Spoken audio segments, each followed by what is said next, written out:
Pero es que yo no sé cómo a ustedes no se les cae en la cara de vergüenza. ¿A quién se le ocurre mandar una pizza que no tenga ni salsa y literalmente está seca y yo pagué dinero para esto? Literalmente para una pizza, no, pero es que tú tienes que corregirlo, me tienes que por lo menos dar el dinero para atrás.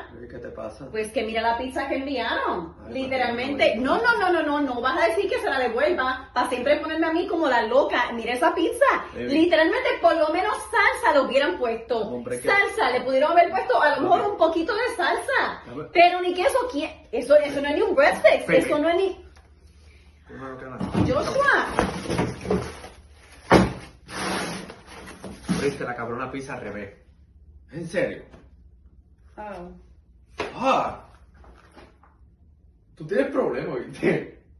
Tú tienes problemas serios.